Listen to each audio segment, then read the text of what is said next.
మొదటిగా తండ్రి అయిన దేవునికి ప్రభువైన యేసుక్రీస్తు నామమున స్తుతులు స్తోత్రాలు సమర్పించుకుంటూ చేరొచ్చిన మీ అందరికీ ప్రభువైన యేసుక్రీస్తు నామమున వందనాలు సమర్పించుకుంటూ ఉన్నాం.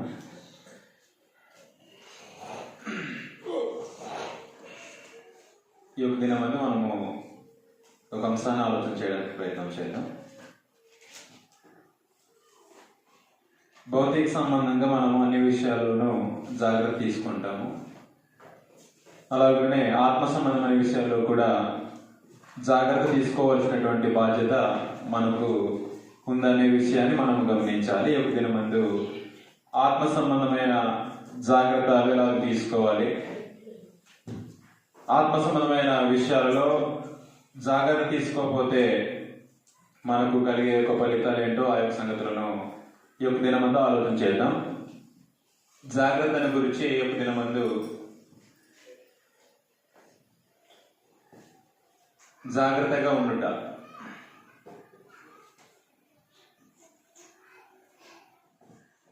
అన్ని విషయాల్లో జాగ్రత్త పడే మనము ఆత్మ సంబంధమైన విషయాల్లో ఎంతవరకు జాగ్రత్త కలిగి ఉన్నామో ఈ దినమందు దేవుని యొక్క గ్రంథంలో నుంచి సంగతులను ఆలోచన చేయడానికి మనము ముందుకెళ్దాం. జాగ్రత్త అనే యొక్క పదము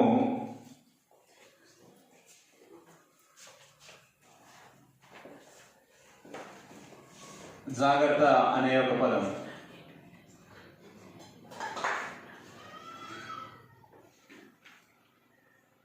జాగ్రత్త అను పదము బ్లీపో అనే యొక్క గ్రీక్ పదం నుంచి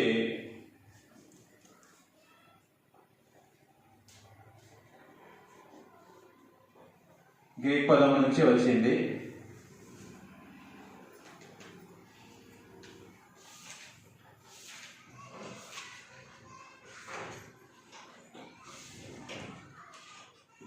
బ్లీపో అనే ఒక గ్రీక్ పదం నుంచి జాగ్రత్త అనే ఒక పదము రావడం జరిగింది.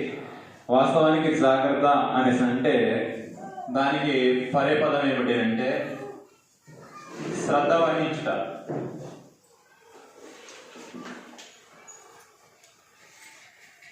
శ్రద్ధ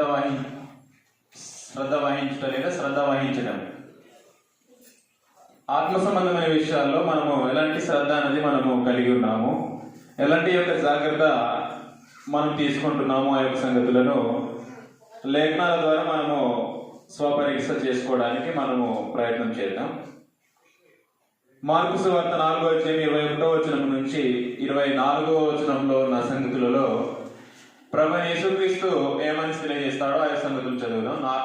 మార్కు సువార్త 4వ అధ్యాయము 21వ వచనం నుంచి 24వ వచనంలో ఉన్న పేరాగ్రాఫ్ను మనం చదివినప్పుడు మరియు ఆయన వారితో ఇట్లా నేను దీపము దీపస్తంభము మీద నుంచబడుటకే గాని కొంచెం క్రిందనైనను మంచం క్రిందనైనను నుంచబడుటకు తేబడదు కదా. రహస్యమైనది ఏదైనను తేటపరచబడకపోదు, బయలుపరచబడుటకే గాని ఏది మరుగు చేయబడుట లేదు. వినుటకు చెవు లెవనికైనా నుండిన ఎడల వాడు వినుగాక అని. మీరు గమనించండి, పైన ఏమని చెప్పుకుంటూ వస్తున్నాడు అంటే దీపం అన్నది దీపస్తంభం మీద పెట్టడానికే గాని ఆ దీపస్తంభంలో కాకుండా మంచం క్రిందనైనను కొంచెం క్రిందనైనను మంచం క్రిందనైనా ఉంచబడ్డకు తేబడదు అనేసి మాట్లాడి తర్వాత రహస్యమైనది ఏదైనా కానీ తేటపడుతుంది, రహస్యమైనది అది మరుగు చేయబడదు అనే విషయాన్ని తెలియజేసిన తర్వాత వినుటకు చెవులు గలవాడు వినుగాక అనేసి అన్నాడు. అలాగని అన్నిన తర్వాత 24వ వచనంలో విషయాన్ని గమనించాలి. 24వ వచనంలో మరియు ఆయన మీరేమి విలుచున్నారో అది మీరేమి విలుచున్నారో జాగ్రత్తగా చూసుకోండి అనేసి అన్నాడు.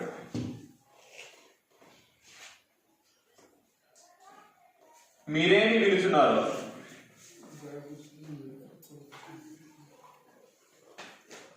జాగ్రత్తగా చూసుకోవాలంట. మనం ఏది వింటున్నామో జాగ్రత్త చూసుకోవాలి. ఎందుకు చూసుకోవాల్సినటువంటి అవసరం ఉందో,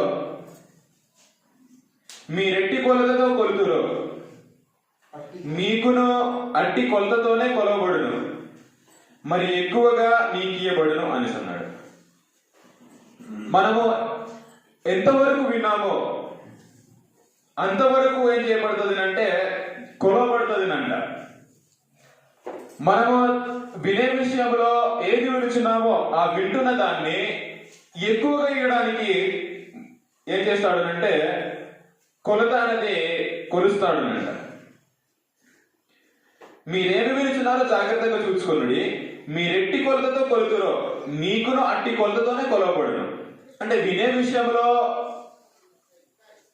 కొలతను ఇక్కడ మాట్లాడడం జరిగింది. మనము ఎంతవరకు కొలత పెట్టి విన్నామో, ఎట్టి కొలతతో మీరు కొలబడుదురో అట్టి కొలతతో కొలబడును అనేసి అన్నాడు. అంటే మనము వినది కొంచెం అయితే మనకు కూడా దేవుడు ఏం చేస్తాడు అంటే కొంచెమే దయచేస్తాడు. మనము వినది ఎక్కువైతే మనకు కూడా ఎక్కువ దేవుడు జ్ఞానం దయచేస్తాడు. ఒకవేళ మనము వినే విషయంలో శ్రద్ధ వహించకుండా, జాగ్రత్త మనము పాటించకుండా వింటే, నిర్లక్ష్యంగా వింటే మనలో ఉన్నది కూడా ఏం చేయబడుతుంది అంటే తీసివేయబడుతుంది అంట. 25వ వచనంలో కలిగిన వానికి ఇయ్యబడును. నువ్వు ఎంత శ్రద్ధతో వింటే అంత ఎక్కువగా నీకు జ్ఞానం అనేది ఇవ్వబడుతుంది.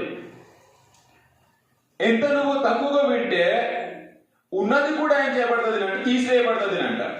కలిగిన వానికి ఇయ్యబడును, లేని వానికి కలిగినది వాని ఎదురు నుండి తీసివేయబడునని వారితో చెప్పి. కాబట్టి వినే విషయంలో కూడా మనం ఏం చేయాలి అంటే శ్రద్ధ వహించాలి, జాగ్రత్త చూసుకోవాలి అంట. జాగ్రత్త చూసుకోవాలి. వినే విషయంలో జాగ్రత్త చూసుకోకపోతే మనలో ఎంతవరకు జ్ఞానం ఉందో ఆ జ్ఞానము ఉన్నది కూడా తీసేస్తాడు అంట. మీరెట్టి కొలతతో కొలవబడుతురో నీకును అట్టి కొలతతోనే కొలవబడు. నీకు జ్ఞానం ఉంది, దేవుని వాక్యము వినే విషయంలో శ్రద్ధ వహించట్లేదు, ఉన్న జ్ఞానాన్ని కూడా తీసేస్తాడు. ఉన్న జ్ఞానాన్ని కూడా తీసేస్తాడు. అదే విషయాన్ని ఇక్కడ మాట్లాడుతున్నాడు.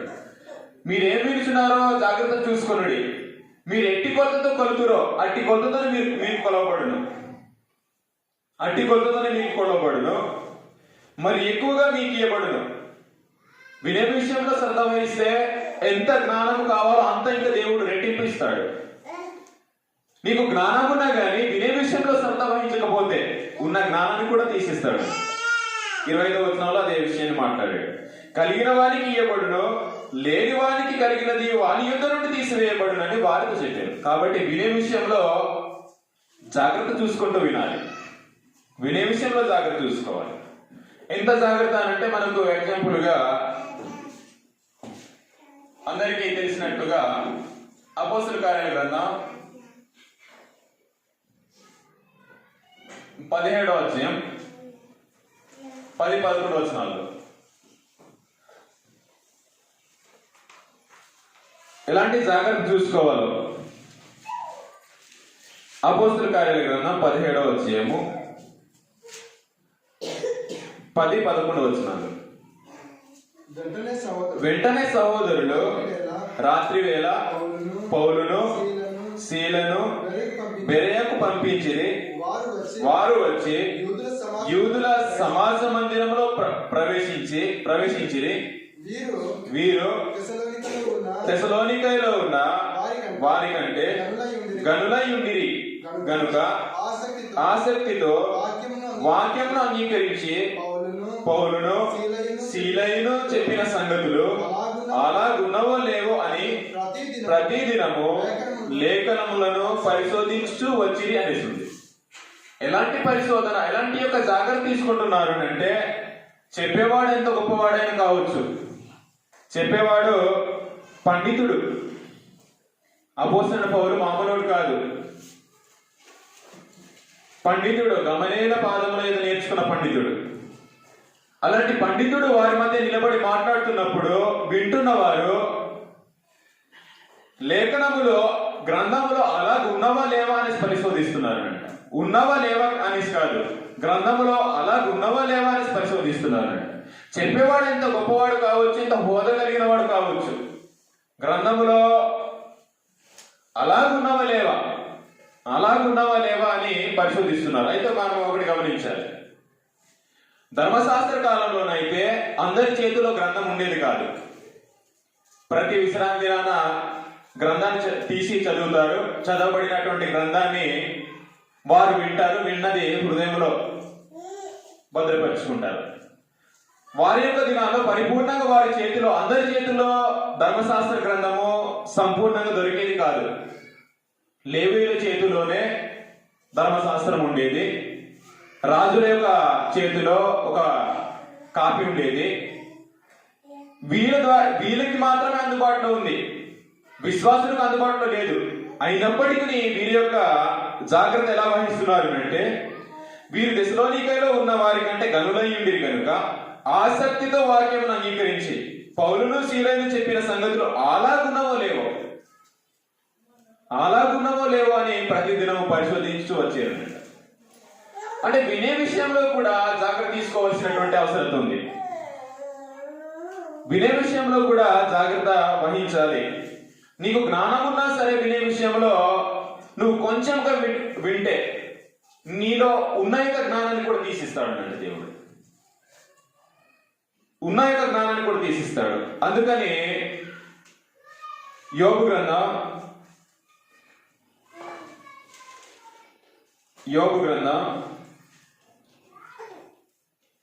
12వ అధ్యాయము 11వ వచనంలో, యోబు గ్రంథం 12వ అధ్యాయము 11వ వచనం. అంగిలి అంటే నాలుక. అంగిలి ఆహారమును రుచి చూచినట్లు చెవి మాటలను పరీక్షింపదా అని. ఇక్కడ క్వశ్చన్ మార్క్ ఉంది, ప్రశ్న. నాలుక రుచి చూసినట్లు చెవి మాటలను పరీక్షించదా అంటే వినే విషయంలో ఎంత జాగ్రత్త వహించాలి అంటే, మనం ఏం విలుచున్నామో పరీక్షిస్తూ వినాలి. ఏం విలుచున్నామో పరీక్షిస్తూ, మీరేం విలుచున్నారో జాగ్రత్త చూసుకోండి అనేసి అన్నాడు. చెవి అన్నది పరీక్షిస్తూ వినాలి అంట. పరీక్షిస్తూ చెప్పేవాడు ఎంత గొప్పవాడు కావచ్చు, చెప్పినవాడు పరలోకం నుంచి దిగి వచ్చిన యేసుప్రభే కావచ్చు. యేసుప్రభే ఆ మాటలు అంటున్నాడు, నేను దేవుడి మాటలే పలుకుతున్నాను, నా సొంత మాటలు నేను చెప్పుట లేదు అని చెప్పినటువంటి యేసుప్రభే కావచ్చు. మీరు ఏం వింటున్నారో జాగ్రత్త చూసుకోండి అని అన్నాడు. పరలోకం నుంచి దిగి వచ్చిన యేసుప్రభే మీరేం వింటున్నారో జాగ్రత్త చూసుకోండి అని చెప్పినప్పుడు, మనము ఈ లోకంలో బోధిస్తున్న వారు నరమాత్రులైన వారు మాట్లాడుతుంటే, మానవుడు మాట్లాడుతుంటే ఎంత జాగ్రత్త తీసుకోవాల్సినటువంటి అవసరత మనకుందో మనం గ్రహించవలసినటువంటి బాధ్యత మనకుంది. మీరు గమనించండి, మీరేం విలుచున్నారో జాగ్రత్త చూసుకోండి అనేసి అన్నాడు. ఎలా జాగ్రత్త చూసుకోవాలంటే, బెరయా పట్టణస్థులు వలె మనము జాగ్రత్త చూసుకోవాల్సినటువంటి అవసరం మనకుంది. లూకా సువార్త 8వ అధ్యాయం 18వ వచనంలో, మీరేం విలుచున్నారో జాగ్రత్త చూసుకోండి అనేసి అన్నాడు. లూకా సువార్తలో 8వ అధ్యాయం 18వ వచనంలో,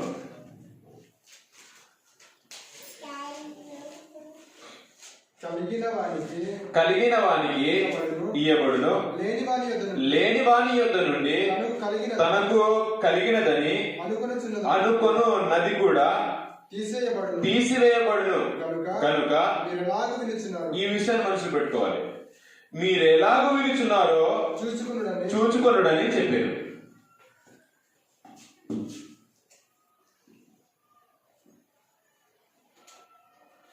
మీరు ఎలా విలుచున్నారు,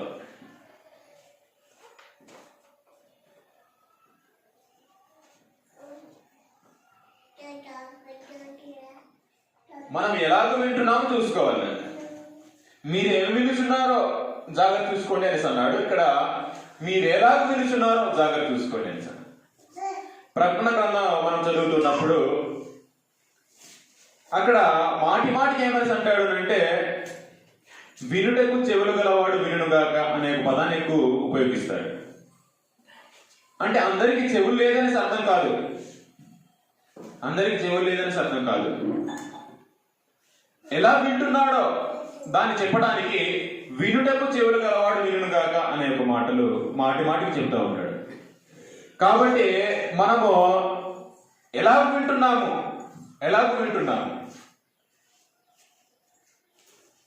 మీరేమి వినుచున్నారు, మీరు ఎలాగ వింటున్నారు, ఈ రెండు వ్యత్యాసాలను కూడా మనము చెక్ చేసుకోవాల్సినటువంటి బాధ్యత కలిగిన వారమై ఉన్నాము. ఒకటే సందర్భము మనము మత్తయి సువార్తను చదువుకున్నాము, మార్కు సువార్తను చదువుకున్నాము.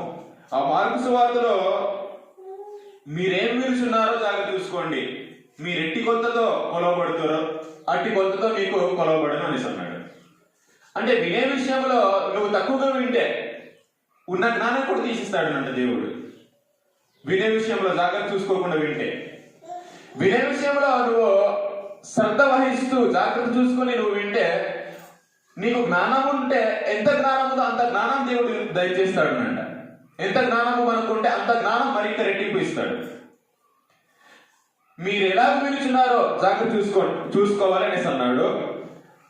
చూసుకోకపోతే ఏమవుతుంది అంటే, కలిగిన వానికి ఇయ్యబడును, లేని వాని యొద్ద నుండి తనకు కలిగినదని అనుకొనినది కూడా తీసివేయబడును గనుక మీరు ఎలా వినుచున్నారో చూసుకోనని చెప్పాడు. మీరు గమనించండి, వినే విషయంలో ఎలాగ వింటున్నామో చూసుకుంటూ వినాలి. శ్రద్ధ వహిస్తూ వింటున్నామా? శ్రద్ధ వహించకుండా వింటే, నాకు జ్ఞానం ఉంది కదా అని నువ్వు అనుకున్న జ్ఞానం ఏమవుతుంది అంటే తీసివేయబడుతుంది అంట. నాకు దేవుడికి సంబంధించిన జ్ఞానము నాకు ఉంది అని నువ్వు భావించుకుంటే దేవుడు ఏం చేస్తాడు అంటే, నువ్వు శ్రద్ధను చూపించకపోవడం బట్టి, నువ్వు జాగ్రత్త వహించకపోవడం బట్టి ఏం చేస్తాడు అంటే, నీకు కలిగిన జ్ఞానాన్ని కూడా తీసేస్తాడు. నువ్వు అనుకున్న యొక్క జ్ఞానాన్ని తీసిస్తాడు. లేని వాని యొద్ద నుండి తనకు కలదని అనుకొనినది కూడా తీసివేయబడును. అంటే వినే విషయంలో శ్రద్ధ వహించకపోతే, జాగ్రత్త చూసుకోకపోతే తీసివేయబడుతుంది. నాకు జ్ఞానం ఉంది అనేసి నువ్వు అనుకున్నది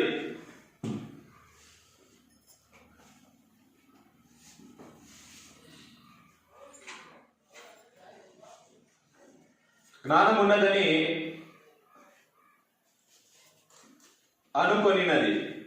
అనుకొనినది కూడా తీసివేయబడుతుంది. నాకు జ్ఞానం ఉంది కదా అని నువ్వు అనుకున్నది కూడా ఏం చేయబడుతుంది అంటే తీసివేయబడుతుంది. అందుకని యేసు ప్రభు ఏమని అంటున్నాడు అంటే, మీరు ఎలాగ వినుచున్నారో చూసుకోండి.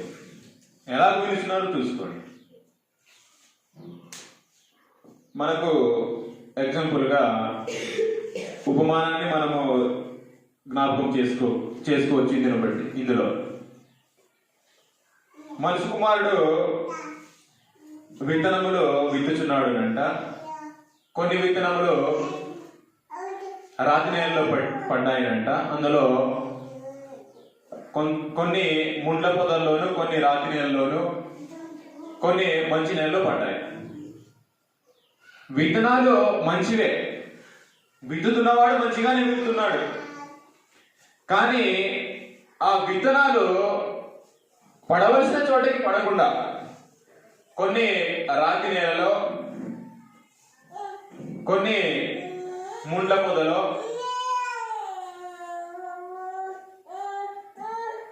కొన్ని విత్తనాలు మంచి నేలలో. విత్తేవాడు మనిషి కుమారుడు అన్ని విత్తనాలు కూడా మంచివే విత్తుతున్నాడు. అంటే ఆ ఉపమానంలో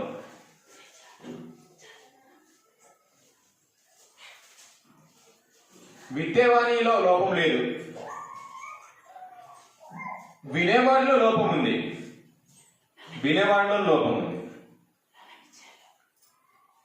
వినేవాడిలో ఎలా లోపం ఉంది అంటే, ఒకసారి ఆ ఉపమానాన్ని మనం చదువుదాం లేదా?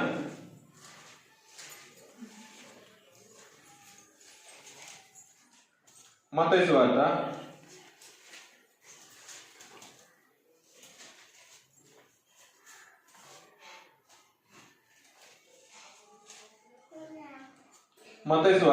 13వ అధ్యాయము. మత్తయి సువార్త 13వ అధ్యాయం మూడవ వచనం చదువుతాం. 3వ వచనం. ఆయన వారిని చూచి చాలా సంగతులు ఉపమాన రీతిగా చెప్పాను. ఎట్లనగా, ఇదిగో విత్తువాడు విత్తుటకు బయలువెళ్ళెను. వాడు విత్తుచుండగా కొన్ని విత్తనములు త్రోవ పక్కన పడెను. త్రోవ పక్కన, రాతి నేలలో త్రోవ పక్కన, మీరు గమనించండి, త్రోవ పక్కన కొన్ని పడ్డాయినంట. త్రోవ పక్కన పడేను. పక్షులు వాటిని మృంగివేసింది.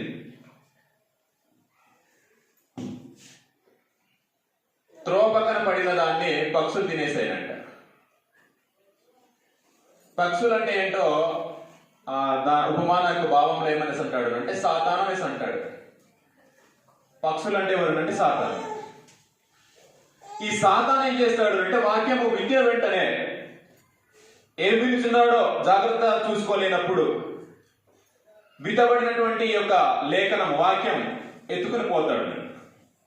అంటే ఎక్కడ లోపం ఉంది? విద్యవానిలో లోపం ఉందా అంటే విద్యవానిలో లోపం లేదు. ఆ వాక్యాన్ని వినేవాడిలో లోపం. తర్వాత రాతి నేలలో రెండవ యొక్క విత్తనము రాతి నేలలో పడుతుంది. 5వ వచనంలో, కొన్ని చాలా మన్ను లేని రాతి నేలలో పడెను. అక్కడ మన్ను లోతుగా ఉండనందున అవి వెంటనే మొలిచెను, కానీ సూర్యుడు అస్తమించినప్పుడు అవి మాడి వేరు లేనందున ఎండిపోయాయి. మన్ను లేని రాతి నేలలో పడిందినంట. ఇది సూర్యుడు అస్తమిస్తే వేడికి, సూర్యుని యొక్క వేడికి ఏమైంది అంటే అవి ఎండిపోయిందినంట.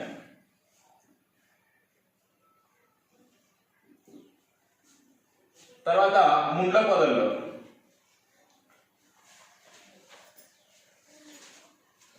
8వ వచనంలో 7వ వచనంలో, కొన్ని ముండ్ల పొదల్లో పడెను. ముండ్ల పొదలు ఎదిగి వాటిని అణిచివేసెను. కొన్ని ముండ్ల పొదలు పడింది, అవి ఏం చేసింది అంటే అణిచివేసింది.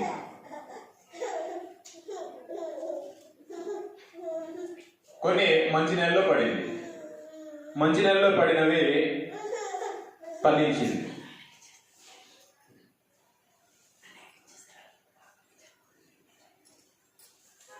మీరు గమనించండి, దీని యొక్క ఉపమాన భావాన్ని వివరిస్తాడు.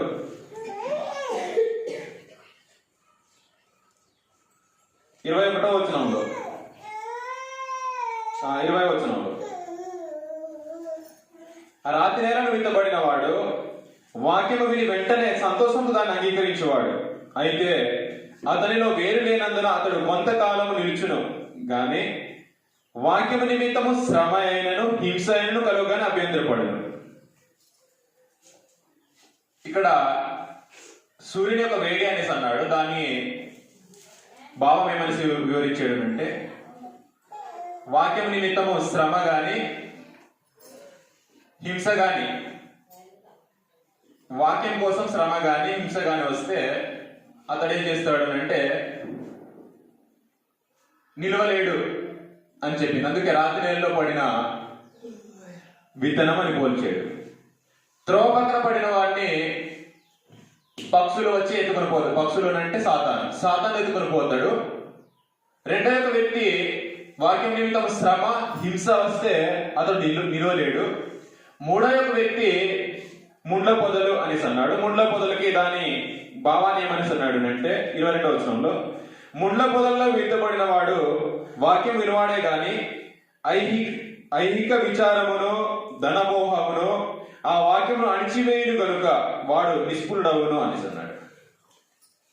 ఐహిక విచారం,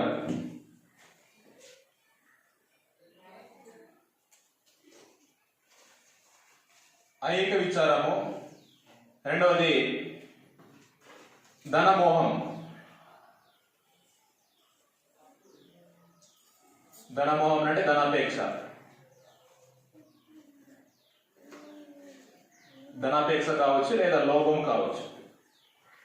ఈ యొక్క ఐహిక విచారము ధనము సంపాదించాలనే ఆశ ఏం చేస్తుంది అంటే వాక్యాన్ని అణచివేసిస్తుంది అంట. అప్పుడు అతను నిలవలేడు. 4వ వ్యక్తి మంచి నేలను విత్తబడినవాడు. ఇతను వాక్యాన్ని శ్రద్ధ వహించి వాక్యాన్ని వింటాడు, జాగ్రత్తగా వింటాడు. కాబట్టి ఏం చేస్తాడంటే 100 గాను 60 గాను 100 గాను ఫలిస్తాడు. కాబట్టి మనము ఇందులో మనం నేర్చుకోవాల్సిన నీతి ఏమిటంటే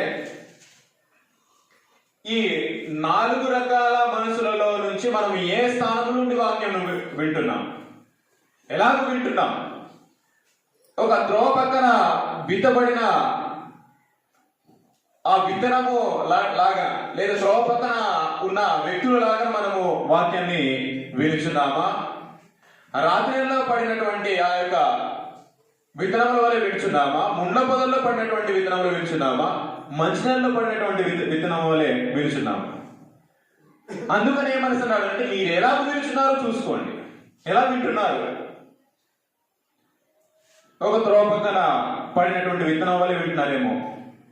అలా వింటే మీరు జాగ్రత్త చూసుకోవాలి, శ్రద్ధ వహించుకోవాలి.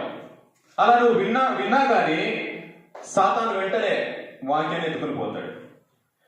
ఒకవేళ రాత్రి నెలలో పడినటువంటి విత్తనం వల్ల నువ్వు వింటున్నా, నువ్వు శ్రద్ధ వహించకపోతే లేదా జాగ్రత్త చూసుకోకపోతే వాక్యం నిమిత్తం శ్రమ కానీ హింస కానీ వస్తే నువ్వు నిలవలేవు. ఈ కేటగిరీలో ఉంటే నువ్వు ఎలా వినుచున్నావో నువ్వు చూసుకోవాల్సినటువంటి అవసరం ఉంది. ముండ్ల పొదలలో విత్తబడినటువంటి విత్తనం వల్లే నువ్వు వినుచున్నావా? ఐహిక విచారం నీకు వస్తే, ధనం మీద ఆశ వస్తే, ధనం మీద అపేక్ష అంటే లోభత్వం వస్తే నువ్వు నిలవలేవు. కాబట్టి ఈ స్థితిలో ఉంటే నువ్వు చూసుకోవాలి జాగ్రత్తగా. మీరు ఎలా వినుచున్నారో జాగ్రత్త చూసుకోండి.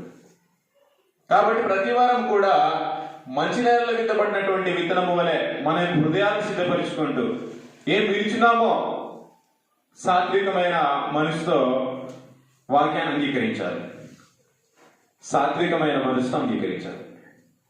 కాబట్టి మనము 2 విషయాలు ఆలోచన చేయడం జరిగింది. మీరు ఏం వినుచున్నారో జాగ్రత్త చూసుకోండి, మీరు ఎలా వినుచున్నారో జాగ్రత్త చూసుకోండి అనేసి అన్నాడు. ఏం వినుచున్నారో ఎలాగ వినుచున్నారో.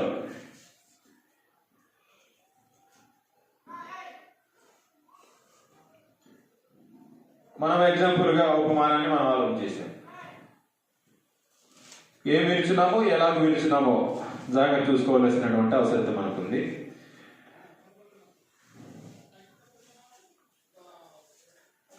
ఇంకా వేటి విషయంలో జాగ్రత్త చూసుకోవాలి అంటే మత్తయి సువార్త 6వ అధ్యాయము 1వ వచనంలో. మత్తయి సువార్త 6వ అధ్యాయం 1వ వచనం.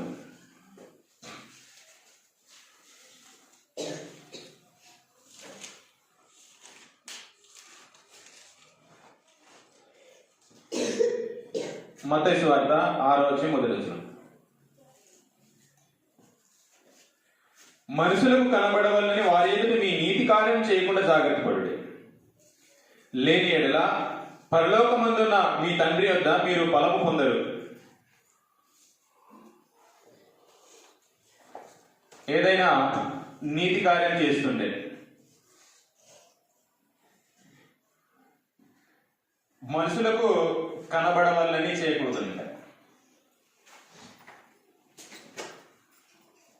మనుషులకు కనబడవలని నీతి కార్యము చేయకుండా జాగ్రత్త చూసుకోండి.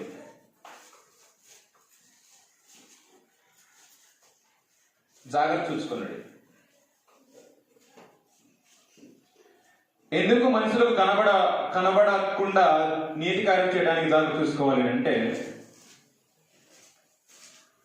మనము ఎక్కడి నుంచి మనము కావాలని అంటే ఎవరికి కనబడాలని మనం చేస్తున్నాము అంటే దేవుడికి కనబడాలని చేస్తున్నాం. మనుషులకు కనబడాలని చేయకూడదు. అనేక మంది ఎక్కువ ఈ విషయంలో ఫెయిల్ అయిపోతూ ఉంటారు. తాను చేసిన ప్రతి ఒక్క దేవుని కార్యం కావచ్చు, మనుషుల్లో నుంచి ఘనత రావాలని ఆశపడుతూ ఉంటారు. నువ్వు ఎన్నో ధర్మ కార్యాలు చేయవచ్చు, ఎన్నో నీతి కార్యాలు చేయవచ్చు. చేస్తే అనేక మంది క్లాప్స్ కొట్టిస్తారు. అంటే అందరి ముందు ఈయన ఈ గొప్ప కార్యాలు నీతి కార్యాలు చేసేడు అని చప్పట్లు కొట్టిస్తారు. కొట్టిస్తే ఏమైంది అంటే అతను నీతి కార్యం చేసిన యొక్క నీతి కార్యం కావచ్చు లేదా సత్క్రియలు కావచ్చు, అవి ఏమవుతుంది అంటే వాడికి రావాల్సినటువంటి ప్రతిఫలం వచ్చేస్తాయి. ఇంకా దేవుళ్ళ నుంచి రాదు. ఇంకా అది ఏమవుతుంది అంటే ఆగిపోద్ది. కాబట్టి మనుషులకు కనబడవాలని వారి ఎదుట నీతి కార్యం చేయకుండా మనము జాగ్రత్త చూసుకోవాలి. అలా జాగ్రత్త చూసుకోలేకపోతే నువ్వు చేసినటువంటి నీతి కార్యం కావచ్చు, సత్క్రియ కావచ్చు, అది దేవుళ్ళ నుంచి రాదు. లేని ఎడల పరలోకమందున్న మీ తండ్రి వద్ద మీరు ఫలము పొందరు అనేసి అన్నాడు. ఎందుకనంటే నీకు రావాల్సినటువంటి యొక్క ఘనత మనుషుల నుంచి వచ్చింది, దేవుళ్ళ నుంచి ఇక రాదు. ఇంకా దేవుళ్ళ నుంచి రావాలి అంటే మనుషుల్లో నుంచి నువ్వు కోరుకోకూడదు, మనుషుల నుంచి కోరుకోకూడదు. చాలా మంది బోధకులైన వారు వినేవారు ఏం చేస్తాడు అంటే ఆ చెప్పిన వారిని బాగా చెప్పేవానిసి అంటే మురిసిపోతాడు. అంటే వాక్యం చెప్పే విషయంలో బాగా చెప్పారు అంటే మురిసిపోతాడు. కానీ ఆ తెలివైన దైవజనుడు ఏం చేస్తాడు అంటే నాకు ఉరేస్తున్నాడు అంటే ఉరొడ్డుతున్నాడు అనే సంగతిని గుర్తించాలి. అంటే పొగుడుతున్నాడు అంటే నీకు ఉరితాడేస్తున్నాడు అనే ఒక విషయాన్ని గుర్తించుకోవాల్సినటువంటి అవసరం ఉంది. ఎందుకనంటే దేవునికి వెళ్ళాల్సినటువంటి ఘనత దేవునికి వెళ్ళాలి, అది నువ్వు తీసుకోకూడదు. ఎగ్జాంపుల్గా అపోస్తుల కార్యాల గ్రంథం అపోస్తుల కార్యాల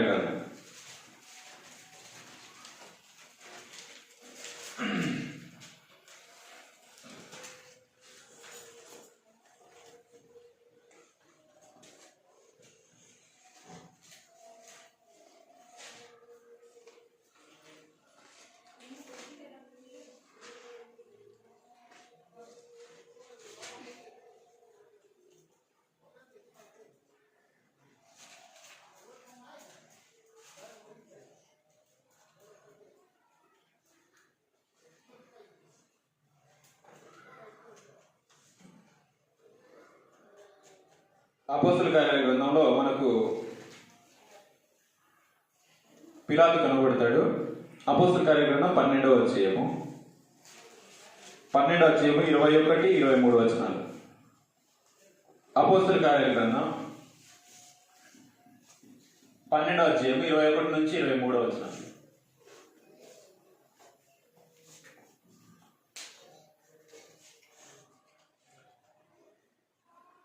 నియమింపబడిన దినమందు హేరోదు రాజవస్త్రములు ధరించుకొని న్యాయపీఠం మీద కూర్చుండి వారి ఎదుట ఉపన్యాసం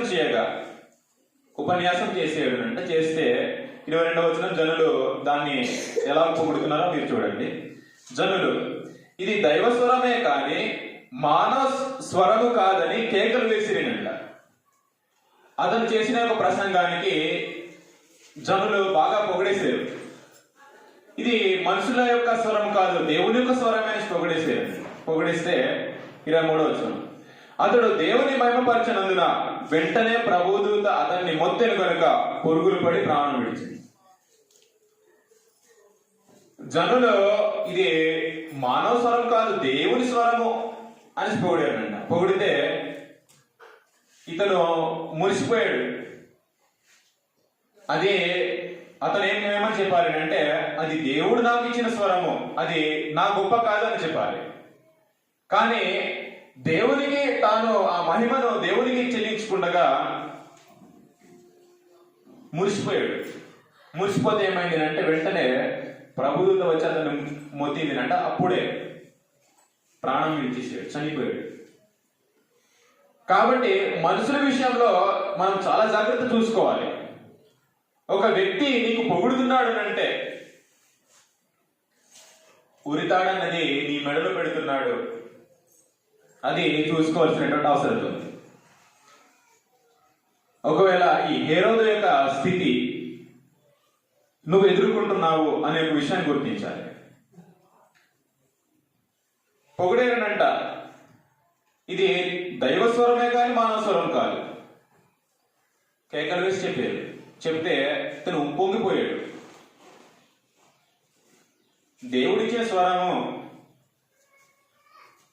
ఘనత నాకు కాదు, దేవుడికి వెళ్ళాలి. దేవుడే ఇచ్చాడు స్వరాన్ని, దేవుడే ఇచ్చాడు మాటల్ని. మనకు అర్థం కావడానికి ఎగ్జాంపుల్ గా మోసే గారిని ఐగుప్తులకు పంపిస్తున్నప్పుడు నిర్గమకాండం ఒకసారి చదువుదాం, మనకు అర్థం కావడానికి. స్వరం అన్నది, మాటలు అన్నది దేవుడే ఇచ్చాడు. నిర్గమకాండము మోసేను ఐగుప్తులకు పంపిస్తున్న సందర్భము. ఆ సందర్భంలో మోసే ఏమని అంటాడు అంటే, నేను మాట మాంద్యం గలవాడను, నేను పరువెదుడు వెళ్ళి మాట్లాడలేను అనేసి అంటాడు. అలాగనేసి అంటే దేవుడు ఏమని అంటున్నాడు అంటే, నిర్గమకాండం 4:11. నిర్గమకాండం 4:11.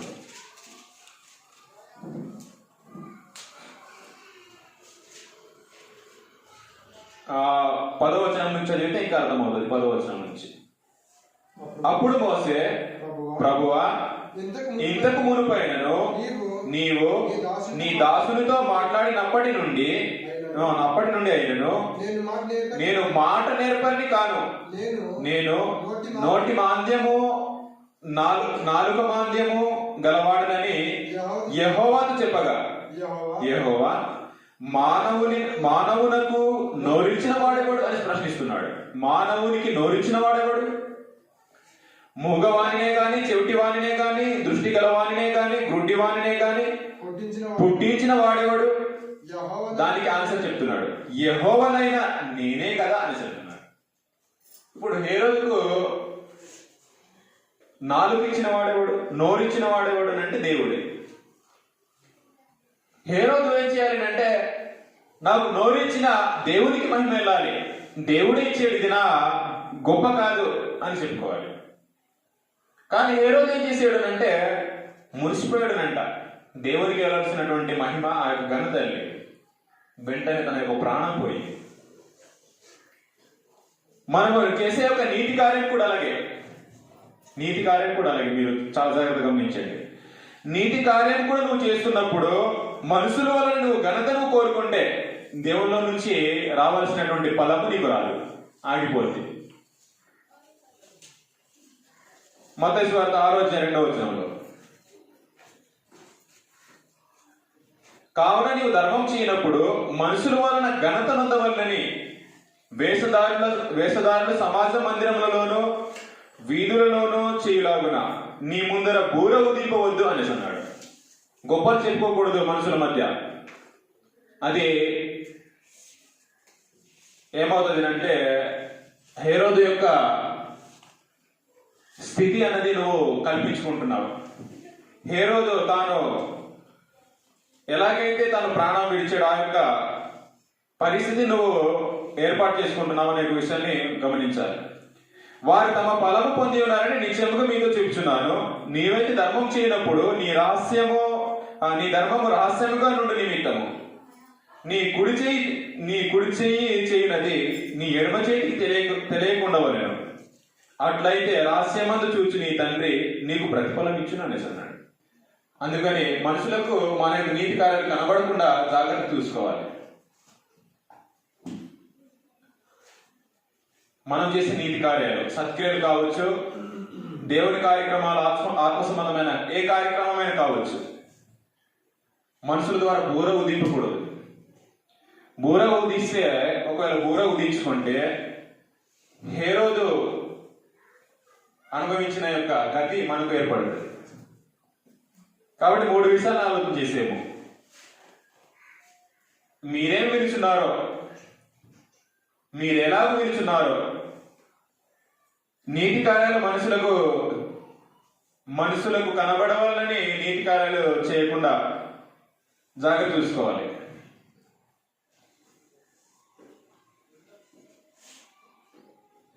అలా జాగ్రత్త చూసుకునేవాడు కొరింథీయులకు రాసిన మొదటి పత్రిక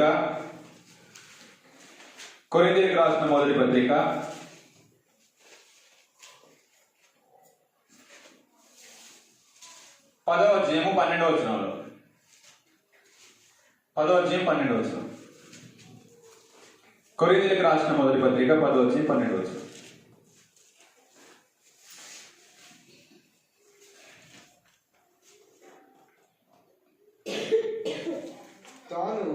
తాను నిలుచున్నానని తలంచుకున్నవాడు పడకుండునట్లు జాగ్రత్త చూసుకోవాలి.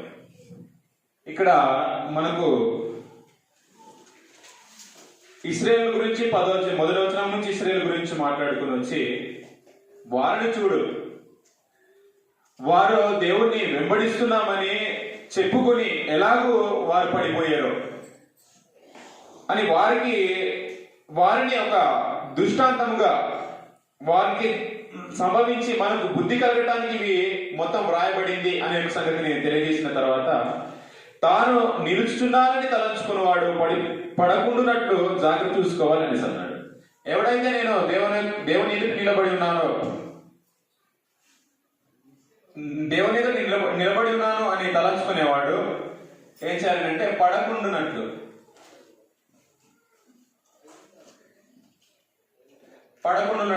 జాగ్రత్త చూసుకోవాలండి.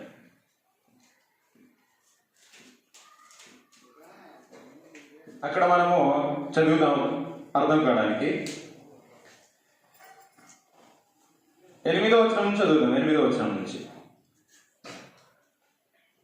మరియు వారి వలె మనము వ్యభిచారింపక యుందము, వారిలో కొందరు వ్యభిచారించినందున ఒక్క దినముననే 23,000 మంది కూలిరి. 9వ వచనం, మనము ప్రభువుని శోధింపక యుందము, వారిలో కొందరు శోధించి సర్పముల వలన నశించిరి. మీరు సణగకుడి, వారిలో కొందరు సణిగి సంహారకుని చేత నశించిరి. ఈ సంగతులు దృష్టాంతములుగా వారికి సంభవించి యుగాంతమందున్న మనకు బుద్ధి కలుగుటకై వ్రాయబడిన అని చెప్పి, తాను నిలుస్తున్నానని తలంచుకున్నవాడు పడకుండునట్లు జాగ్రత్త చూసుకోవాలని అన్నాడు. వారిని చూడు, వారు చేసినట్టు నువ్వు చేయకు. వారు వ్యభిచారించి ఒక్క దినమందే 3,000 మంది చనిపోయారు. నువ్వు వ్యభిచారించకు, నువ్వు జాగ్రత్త చూసుకో. నువ్వు నిలుచున్నానని నువ్వు చెప్పుకుంటున్నావు, నువ్వు తలంచుకుంటున్నావు కాబట్టి నువ్వు జాగ్రత్త చూసుకో. వాళ్ళని చూడు, వారు చేసినట్టు నువ్వు చేయకు. వారు ప్రభువుని శోధించారు, నువ్వు శోధించకు. అంటే వారు చేసినది నువ్వు చేయకు. ఎందుకు చేయకు అంటే నువ్వు నిలుచున్నానని నువ్వు తలంచుకుంటున్నావు కాబట్టి.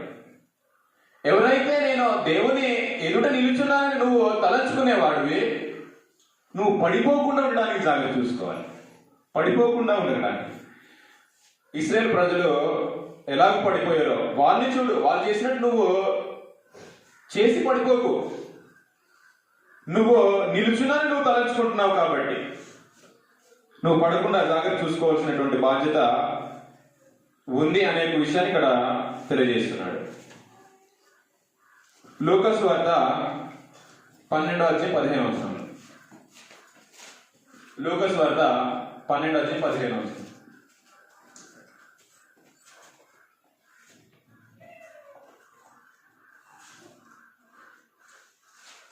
లూకా సువార్త 12వ అధ్యాయం 15వ వచనం.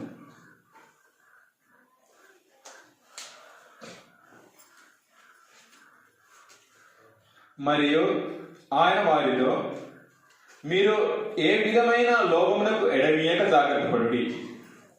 ఒకని కనివి విస్తరించడం వానికి జీవనకు మూలం కాదని. మీరు ఏ విధమైన లోభమునకు ఎడమీయక జాగ్రత్త పడుడి.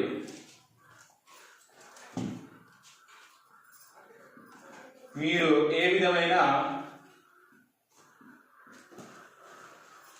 లోభమునకు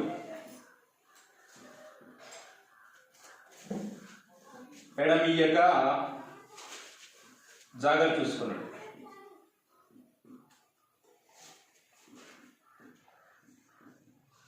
ఎడమియక అని అంటే అవకాశం ఇవ్వకుండా,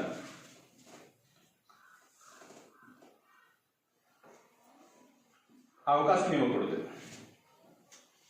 దేనికి అవకాశం ఇవ్వకూడదు అంటే లోభమునకు. లోభమునంటే సంపాదన అంటే పేక్ష, ధనమును సంపాదించాలనేటువంటి కోరిక.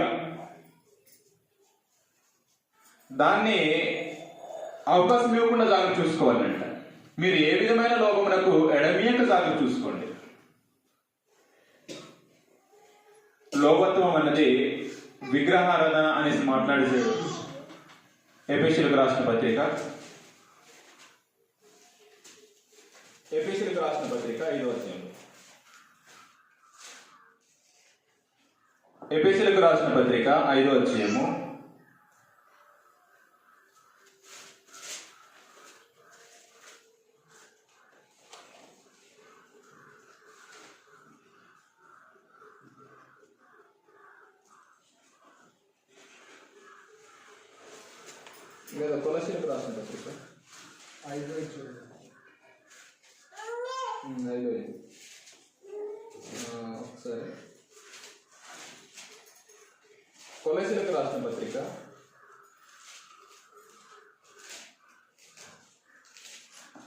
3వ అధ్యాయం 5వ వచనం.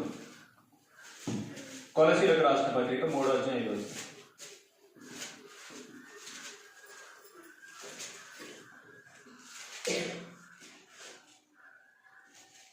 కావున భూమి మీదనున్న మీ అవయవములను అనగా జారత్వమును, అపవిత్రతను, కామాతురతను, దురాశను, విగ్రహారాధన అయిన ధనాపేక్షను చంపివేడి అనేసి అన్నాడు. విగ్రహారాధన అయిన ధనాపేక్ష, విగ్రహారాధన అయిన ధనాపేక్ష అనేసి అన్నాడు. అక్కడ ఫుట్ నోట్ వేసి కింద ఏమనేసి అన్నాడు అంటే 6 ఫుట్ నోట్ అని వేసాడు.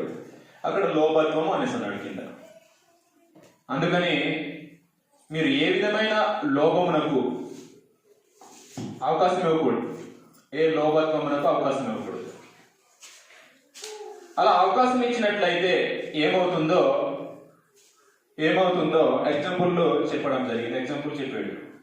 అదే లూకాసు వార్త 12వ అధ్యాయము 16వ వచనం నుంచి 18వ వచనం ఎగ్జాంపుల్ అక్కడ చెప్పాడు. ఒకవేళ లోభత్వానికి అవకాశం ఇచ్చినట్లయితే ఏం జరుగుతుందో ఒక ఎగ్జాంపుల్ ను చెప్పడం జరిగింది. ఆ ఎగ్జాంపుల్ ఏంటో మనం చదువుదాం.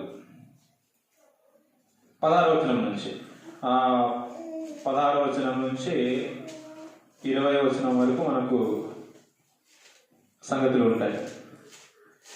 మరియు ఆయన వారితో ఈ ఉపమానం చెప్పాను. వారితో అంటే ఎవరైతే లోభమునకు ఎడమిచ్చారో అంటే లోభమునకు అవకాశం ఇచ్చారో, ఎడమియ్యక అనేసి అన్నాడు కదా. ఎవడైతే లోభమునకు అవకాశం ఇచ్చాడో వారికి ఉద్దేశించి ఈ ఉపమానాన్ని ప్రారంభించడం జరిగింది. మరియు ఆయన వారితో ఈ ఉపమానం చెప్పాను. ఒక ధనవంతుని భూమి సమృద్ధిగా పండెను.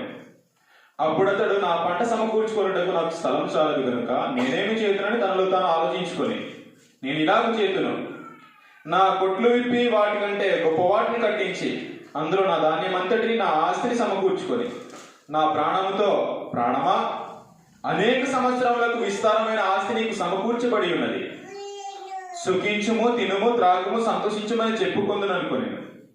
20వ వచనం. అయితే దేవుడు, వెర్రివాడా, ఈ రాత్రి నీ ప్రాణం నడుపుచున్నారు, నీవు సిద్ధపరిచినవి ఎవరినొగునని వారితో చెప్పు. నువ్వు లోభమునకు అవకాశం ఇచ్చి లోభం కోసమే పరుగుడుతుంటే దేవుడు ఏమనేసి అంటాడు అంటే వెర్రివాడా అనేసి మాట్లాడతాడు.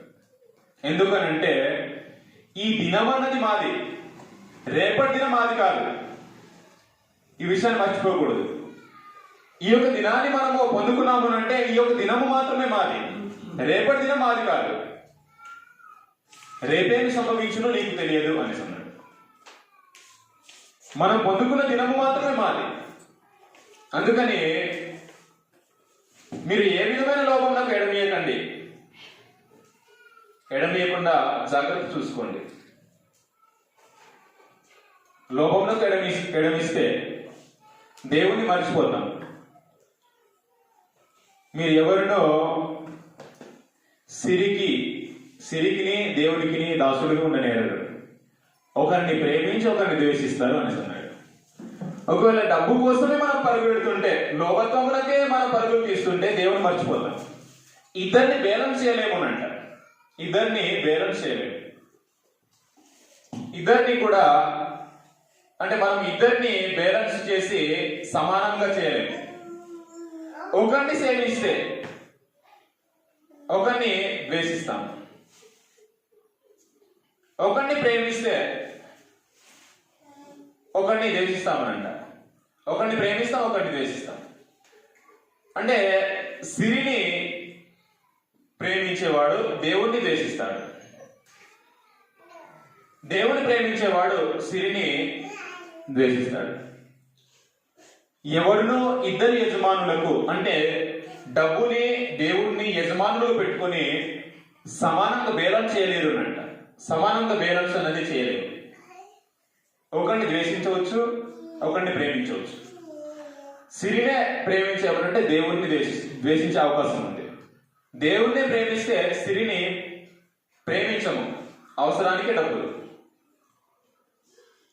డబ్బే ముఖ్యం అనేసి అనుకో. అవసరానికి డబ్బులు, లోభోత్తానంగా ఎడమేయకూడదు. దాని విషయంలో జాగ్రత్త చూసుకోవాలని అన్నాడు. అవసరానికి డబ్బులు, డబ్బులు కూడా దేవుడు ఇస్తాడు. నీ యొక్క అవసరతలు అక్కర్లు దేవుడికి ముందుగా తెలుస్తుంటాయి, దేవుడు ఇస్తాడు. అంతవరకే. మాకు డబ్బే లేకపోతే బతకలేము, ఆ స్థాయిలో మనం వెళ్ళకూడదు. కాబట్టి 5 విషయాలు ఆలోచన చేసాము. సమయం కూడా అయిందేమో. నేను త్వరగా ముగిస్తాను. డైరెక్ట్గా మనము 2 విషయాలు చదివి నేను ముగించేస్తాను. హెబ్రీయులకు రాసిన పత్రిక 3:12. హెబ్రీయులకు రాసిన పత్రిక 3:12.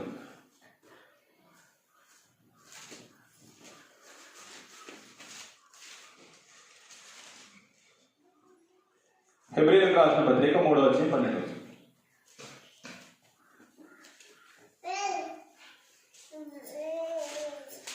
సహోదరులారా, జీవము గల దేవుని విడిచిపోనట్టి విశ్వాసము లేని దుష్ట హృదయము మీలో ఎవరి యందైనను ఒకవేళ ఉండునేమో అని జాగ్రత్త చూసుకుని అనిసాను. దేవుని యొక్క విడిచిపెట్టే యొక్క హృదయము మీలో ఉందేమో.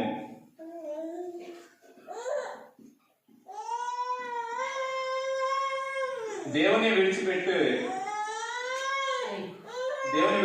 హృదయము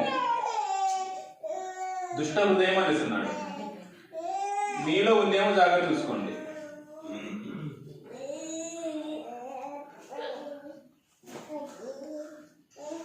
జాగ్రత్త చూసుకోండి.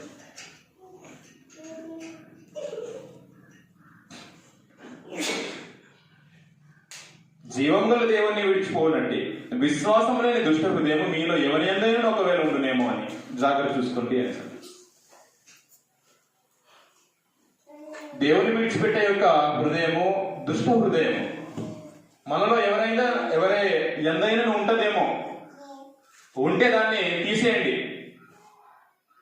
దాన్ని తీసేయడానికి మీరు చూసుకోవాల్సింది ఏమిటంటే జాగ్రత్త అని అన్నాడు. జాగ్రత్తగానే చూసుకోవాలంటే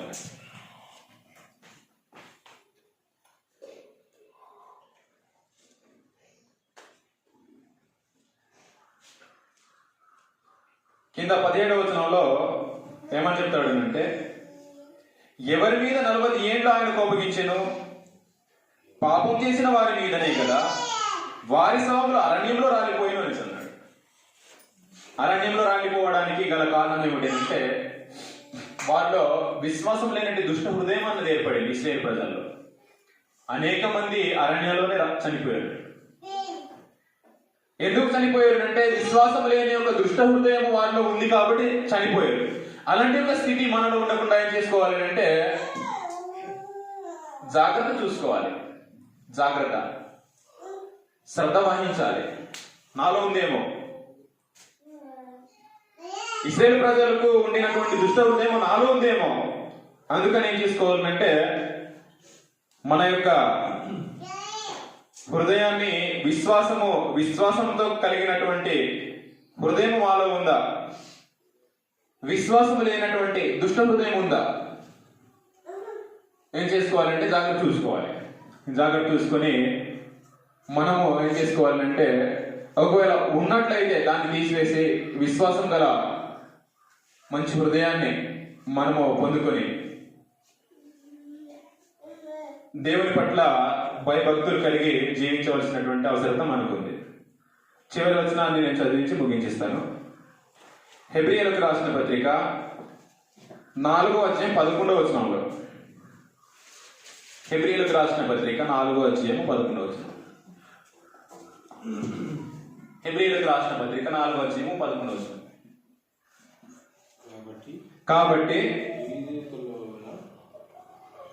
కాబట్టి అవిధేయత వలన వారు అనేసి ఎవరి గురించి మాట్లాడుతున్నాడు? ఇశ్రాయేలు ప్రజల గురించి.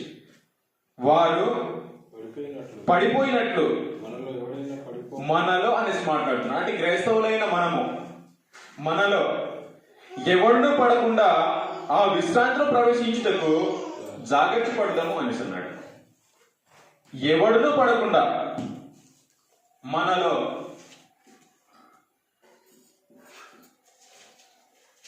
ఎవడును పడకుండా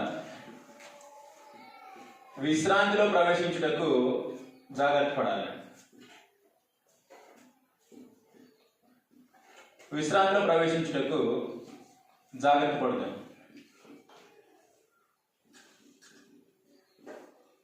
విశ్రాంతి అంటే పరలోకం. పరలోకం ప్రవేశించడానికి మనము పడకుండా జాగ్రత్త చూసుకున్నట్లయితే విశ్రాంతిలో పరలోకంలో ప్రవేశించడానికి అవకాశం ఉంది. ఇశ్రాయేలు ప్రజలు వారి యొక్క అవిధేయత వలన వారు పడిపోయారనంట. కాబట్టి అవిధేయత వలన వారు పడిపోయినట్లుగా మనలో, అంటే క్రైస్తవులమైన మనలో ఎవరినో పడిపోకుండా ఆ విశ్రాంతిలో ప్రవేశించడానికి జాగ్రత్త పడదాము అనేసి. అంటే ప్రతి వారం కూడా జాగ్రత్త పడదాము. వారు పడిపోయారు ఇశ్రాయేలు ప్రజలు, మనలో ఎవరు కూడా పడిపోకూడదు అనేది ప్రభు తన యొక్క మాటలను గ్రంథస్థం చేసి వారు పడిపోయిన దాన్ని వ్రాయించి దృష్టాంతంగా మనకు ఉంచి, వారు చేసేది మీరు చేయకూడదు, వారు పడిపోయారు మీరు పడిపోకూడదు, వారు పాపం చేశారని రాలిపోయారు మీరు పాపం చేయకూడదు, వారు విశ్రాంతిలో ప్రవేశించలేదు మీరు ప్రవేశించాలి అని వారిని చూపిస్తూ మనకేం చేస్తున్నాడు అంటే ప్రోత్సహిస్తున్నాడు, నడిపిస్తున్నాడు. కాబట్టి మనము ప్రభువు మనతో ఉండగా, ఇంత మంచి ప్రభువు మనలో ఉంటే మనము భయపడకుండగా హెబ్రీయులకు రాసిన పత్రిక 13:5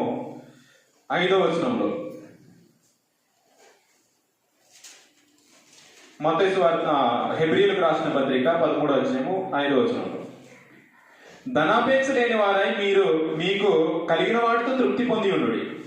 నిన్ను ఏ మాత్రమును విడువను, నిన్ను ఎడబాయను అని ఆయనే చెప్పాను కదా అని. ప్రభువే